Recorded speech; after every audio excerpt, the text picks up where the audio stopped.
With Japan likely to end internal combustion only cars in the coming decade or so, Japanese automakers are finally starting to show their electrification hands. Toyota and Lexus have finally just whetted our appetite with last week's announcements. Mazda believes in using the rotary engine as a range extender. Nissan is betting on the upcoming Ariya crossover as its venerable Leaf turns 10 years old. And Honda has a beautiful Honda E, but I think Gondam is the future with General Motors for them. But all has been quiet from little old Subaru and their electrification plans until recently. If you're wanting an electric Forester, well, you just might get one.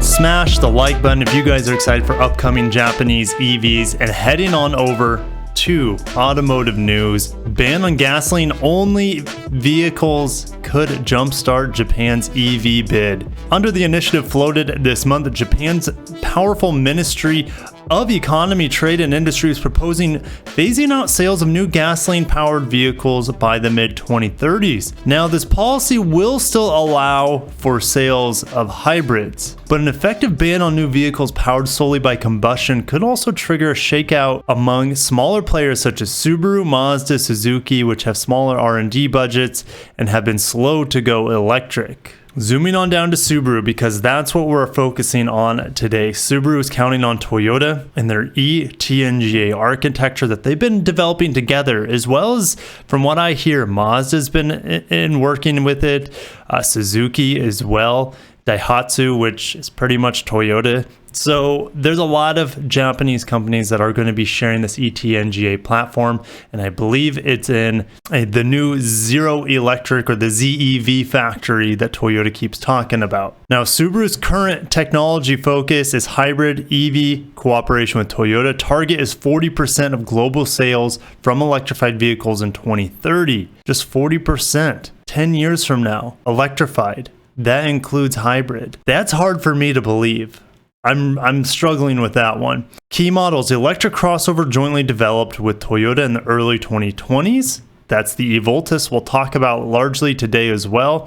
And a hybrid with Toyota in the mid-2020s. Well, they also have Toyota hybrids in the lineup. If you look at the Crosstrek plug-in hybrid, that's essentially the Prius Prime, kind of been retooled to fit into a Subaru. So they're already doing it, but they say that the next one is going to be in the mid-2020s. Again, really hard to believe. Also, something that's hard to believe is the main target of Subaru's electric crossover will be the United States, where CEO Tomomi Nakamura has told Automotive News it will be positioned as a compliance car for California emissions. Surprisingly as well is that we just heard from Subaru in Europe that they're going to be having a fully electric vehicle that's Forester sized, which, if we look at this Voltus down below, that's roughly Forester size, maybe a little bit smaller, but again, this is just a concept, which I do expect it to look fairly similar to this. And I also expect it to be maybe a carbon copy of what Toyota's doing with their first ever electric crossover for Europe. And we're going to hear more about that electric crossover from Toyota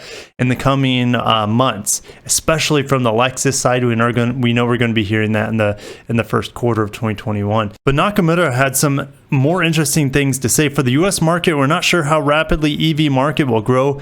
Based on that, we'll have to think about our strategy and how we add electrified vehicles to the lineup. Super conservative, kind of in Toyota's pocket there, sharing that same mindset. Surprisingly though, in Japan, Subaru does things a little bit differently. It sells electrified versions of the Forester, Impreza, the XV, which is the Crosstrek. In Japan, Subaru sold 9,800 hybrids through September this year, accounting for a third of their overall sales. You would think that they would be fighting for that in Europe, but I'm not quite sure when they say this fully electric vehicle is going to be focused on United States. But then yesterday, they come out saying that they are going to be having an electric vehicle for Europe as well, which I would expect to be the exact same one. Now, heading over to the spreadsheet, I made this after Toyota's announcement last week, but this really affects Subaru as well as possibly Mazda, Daihatsu, Suzuki, as they're going to be building vehicles together on this E-TNGA platform. And we're going to zoom down to the very bottom here, because this is where I was speculating on the European EV crossover that was a Toyota. As a Subaru, you would expect it to be all-wheel drive, but apparently Subaru is also planning front-wheel drive versions of this crossover from what I'm hearing. So we're going to kind of spell both of those out. I would expect them to put a larger battery with the all-wheel drive model, because it's going to have also more power. I think this would be more of a, you know, tier up sort of vehicle. 308 horsepower, of course, dual motor, and a large amount of torque, 370 pound-feet of torque. Now, if they just have the front motor, front wheel drive only, of course, you take out the 107 horsepower and 127 extra pound-feet of torque, and you just have the 201 horsepower and 243 pound-feet of torque driving the front wheels, which is definitely enough for most people out there. If this is going to be a less expensive model, maybe it has about 60 kilowatt hours of battery and over 220 miles. Now, when is this vehicle supposed to be coming out? I keep hearing 2022. So if it is announced in 2021, maybe it comes out in 2022. I would expect that this is more of Toyota's platform at Toyota's factories. I think that they are going to get the first laugh, the first vehicles out, I guess. So I would expect that the Toyota version of this vehicle, which I honestly think that they're going to be very, very similar. I think that's going to come out maybe in summer of 2021, and then this vehicle come out maybe early 2022 for Europe. Who knows for the United States, maybe 2022, but they're saying it's just a compliance vehicle for California. So if you want an electric Subaru outside of California, not quite sure what your chances are going to be and how fast it's going to happen. I would say, guys, it's not looking good if you want an electric Subaru.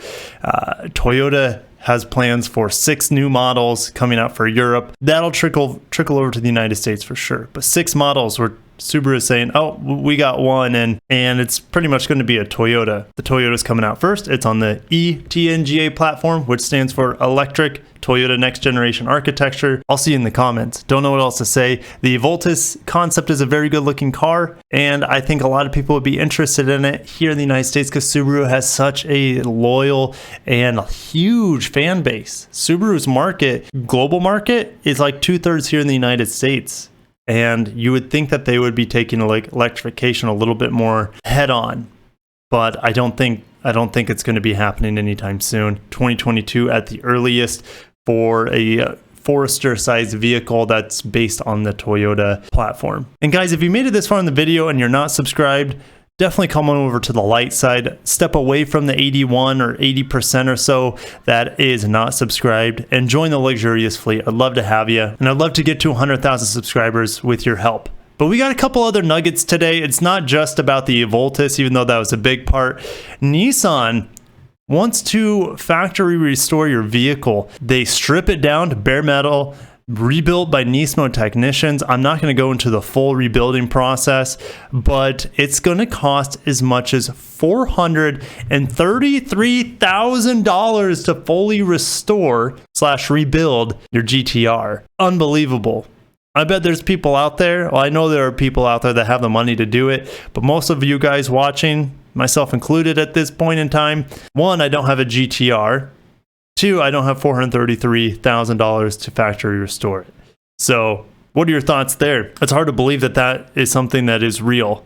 Oh yeah, you know, we'll rebuild it. Just shell over $500,000. Over at Best Car Web, announced in February next year, Mitsubishi new Outlander will start pre-campaign at the end of the year. We pretty much know what it looks like at this point, but it should be announced in February. We have got this teaser image. Of course, we got the spy shots, and I'm excited for it. It's said to be based on the Nissan Rogue's new platform.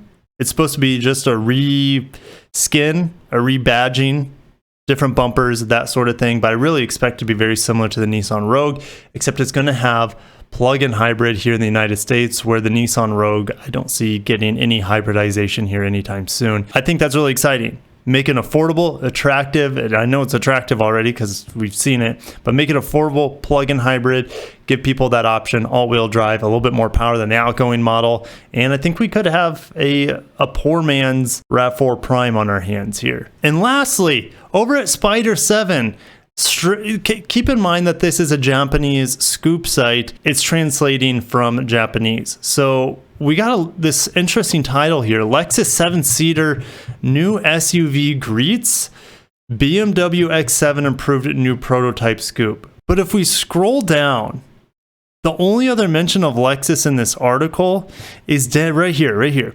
Lexus is developing a new SUV with 3 rows and 7 seats, and expectations for the X7 are rising. So apparently the X7 is aware of this Lexus SUV that's a 7-seater. Currently, we have 2 7-seaters in the Lexus lineup. Okay, you might be thinking, well, Kirk, the new LX 600's coming out. You know, that has a bunch of seats. Yeah, that has 8 seats. This is something different. The other vehicles that have 7 seats right now are the GX and the RXL. RXL has been met with a lot of criticism. It was an afterthought on Lexus's part to modify the current RX, stick a couple seats in the back, and it's a packaging disaster. So I think Lexus is scrapping that. Maybe this TX trademark we're talking about is what BMW is aware of, and this could be the new 7-seater to take on the BMW X7, to take on the Acura MDX, to take on the Infiniti QX60, to take on the Audi Q7. And guys, what do you think? Is this I mean, that's the only thing they say in this article about Lexus. So what are your thoughts? Do you think that maybe they let something slip here on Spider 7? Not quite sure. Not quite sure what to believe, but it makes me wonder that the new TX trademark nameplate could be coming soon. Fingers crossed. Lexus sure as heck needs it, especially as they fall further behind as the new MDX and the new QX60 comes out next year. And guys, I'll see you in the comments. There's a lot of news today, mostly about Subaru and their really lethargic electrification plan. I don't blame them in a sense, because most of their market is here in the United States. Most of the market probably isn't asking for electrification, but in Europe, they're being very conservative as well. And we might not see the first ever electric Subaru for 2-3 years from now. But I'll see you guys in the comments. We have a lot to discuss down there, and I'll see you guys in the next video. If you haven't liked it, go and smash the like button. I'll catch you guys in the next video. Until next time, peace out.